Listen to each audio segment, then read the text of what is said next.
यहाँ पर MPLRC से रिलेटेड आज हम यहाँ पे जो लास्ट क्लास में हम लोगों ने पढ़ा हुआ था उससे आगे यहाँ पर कंटिन्यू करते हैं। चलिए जरा एक बार नज़र डालिएगा यहाँ पर।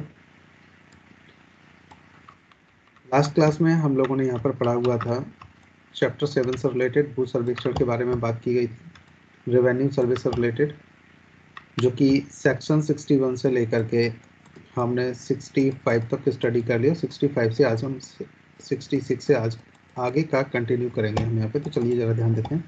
सबसे पहले एक बार थोड़ा सा रिवाइज कर लेते हैं कि लास्ट क्लास में हमने क्या क्या पढ़ा हुआ था। सेक्शन 61 में एक बार नज़र डालिए, हमने पढ़ा हुआ था भू सर्वेक्षण की परिभाषा यानी कि definition of land survey. And second 62 पर एक बार नजर डालिए, यहाँ पर हम लोगों ने बात की थी भू अभिलेख आयुक्त की नियुक्ति यानी कि appointment of the commissioner land records. Section 63 में बात की थी अपर आयुक्त भू अभिलेख की नियुक्ति तथा उनकी शक्तियाँ और कर्तव्य के बारे में। Appointment of additional commissioner land records and their power and duties के बारे में।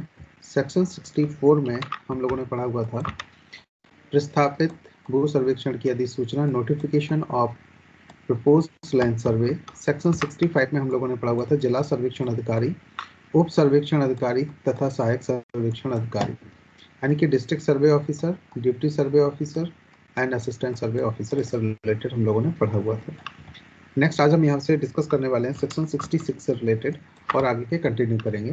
देखिए जरा ध्यान दीजिए, आज हम यहाँ पर बात करेंगे जिला सर्वेक्षण अधिकारी, उप सर्वेक्षण अधिकारी तथा सहायक सर्वेक्षण अधिकारी की शक्तियाँ, power of district survey officer, deputy survey officer and assistant survey officer के बारे में।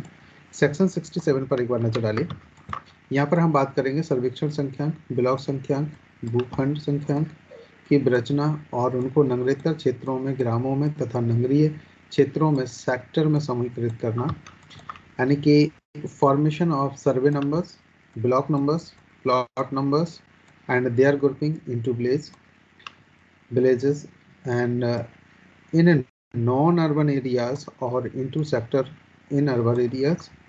सेक्शन 68 में हम लोग स्टडी करेंगे सर्वेक्षण संख्यांक, ब्लॉक संख्यांक तथा भूखंड संख्यांक को पुनर्क्रमांकित करने या उपविभाजित या समामिलित करने की शक्ति, पावर टू रीनंबर, सब डिवाइस और amalgamate survey number, block number and plot number. Next जरा ध्यान दीजिए सेक्शन 69 पर भू अभिलेख में सर्वेक्षण संख्यांकों, ब्लॉक संख्यांकों तथा भूखंड संख्यांकों तथा उनके खंड उपखंडों की प्रविष्टि यानी entry of survey numbers, block numbers and plot numbers and their sub divisions in land records. Section 70 पर हम एक बार नजर डालते हैं ग्राम की आबादी का अवधारण यानी डिटर्मिनेशन ऑफ आबादी ऑफ विलेज। सेक्शन 71 पर एक बार नजर डालिए, ग्रामों और सेक्टर को विभाजित या सम्मिलित करने या उनमें से किसी क्षेत्र को अवर्जित करने की जिला सर्वेक्षण अधिकारी की शक्ति, power of district survey officer to divide और unite places and sector of exclude area their form. Section 72 पर नजर डालिए, निर्धारण यानी कि असेसमेंट की बात की गई। सेक्शन 73 पर एक नजर डालते हैं, समस्त भूमियां निर्धारण के दायित्वाधीन होंगी, all lands liable of assessment. Section 64 पर नजर डालिए, नक्शे तथा अभिलेख रखने का जिला सर्वेक्षण अधिकारी का कर्तव्य, duty of district survey officer to maintain maps and records. Section 75 पर नजर डालिए, गलतियों को ठीक करने के उपखंड अधिकारी की शक्ति यानी कि power of sub divisional officer to correct errors. ये मोस्ट है, ये कई बार एग्जाम्स में डायरेक्ट सीजे और एडीपीओ वगैरह में जहाँ सब्जेक्ट्स में है वहाँ पर ये सेक्शन डायरेक्ट पूछा जाता है और सीधा सीधा सा क्वेश्चन भी पूछा जा सकता है, इसका ज़्यादा ध्यान रखिएगा। भू सर्वेक्षण के अधीन न आने वाले क्षेत्रों में इस अध्याय के अधीन उपबंधित शक्तियों का प्रयोग कलेक्टर, उपखंड अधिकारी तथा तहसीलदार द्वारा किया जाना यानी कि power divided under this chapter to be exercised by collector, sub-divisional officer and tahsildar in area not under land survey।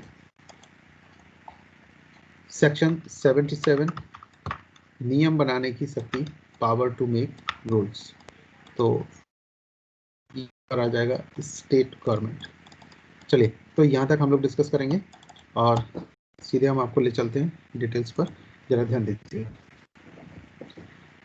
Section 66 जैसा कि आप ये देख पा रहे हैं, देखिए यहाँ पर हम लोग बात करेंगे जिला सर्वेक्षण अधिकारी, उप सर्वेक्षण अधिकारी तथा सहायक सर्वेक्षण अधिकारी की शक्तियां। इससे रिलेटेड हम लोग यहाँ पर स्टडी करने वाले हैं। तो देखिए जरा ध्यान दीजिए,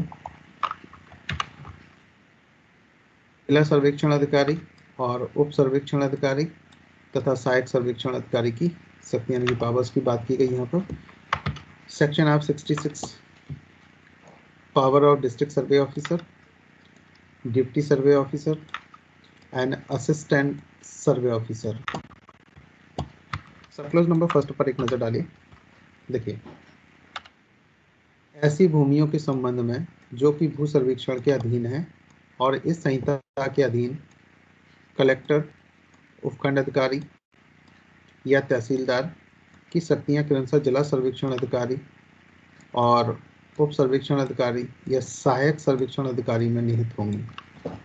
तो देखिए यहाँ पे पावर्स को कैसे कैसे डिवाइडेड किया गया, देखिए जरा ध्यान दीजिएगा। यहाँ पर इस संहिता के अधीन जो कलेक्टर की पावर है वो किस में चली जाएगी, जिला सर्वेक्षण अधिकारी, और उपखंड अधिकारी की जो पावर है वो किसके पास चले जाएंगी, उप सर्वेक्षण अधिकारी के पास, और जो तहसीलदार हैं वो सहायक सर्वेक्षण अधिकारी।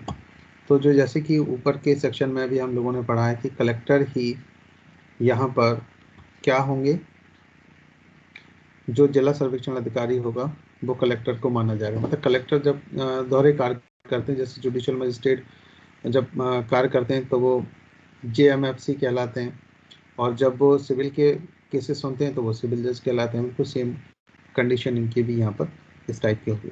तो चलिए जरा ध्यान देते हैं हम लोग इधर, जो लोग इंग्लिश मीडियम के वो भी नज़र डालेगा।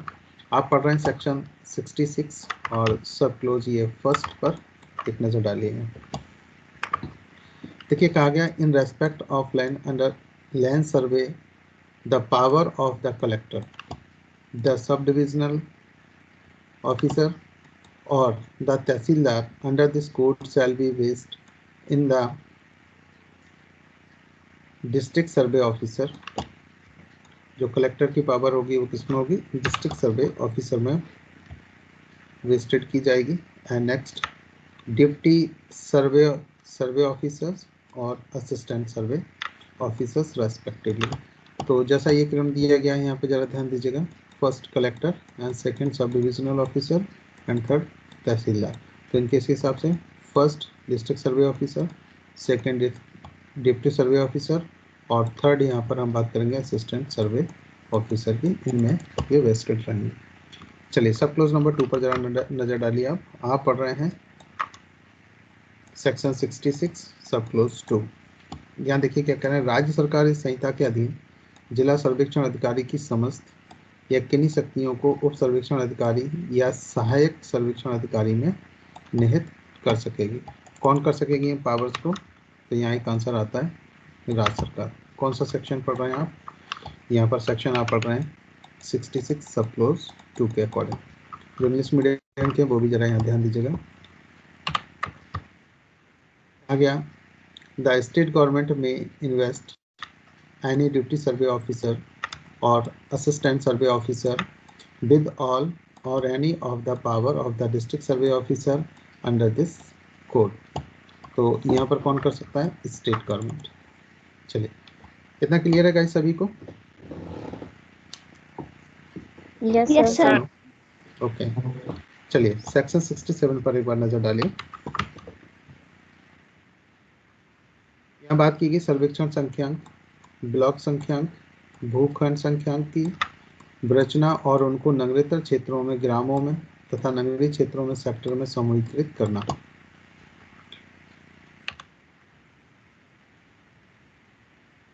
Formation of survey numbers, block numbers and plot numbers and their grouping into villages in non urban areas और into sector in urban areas.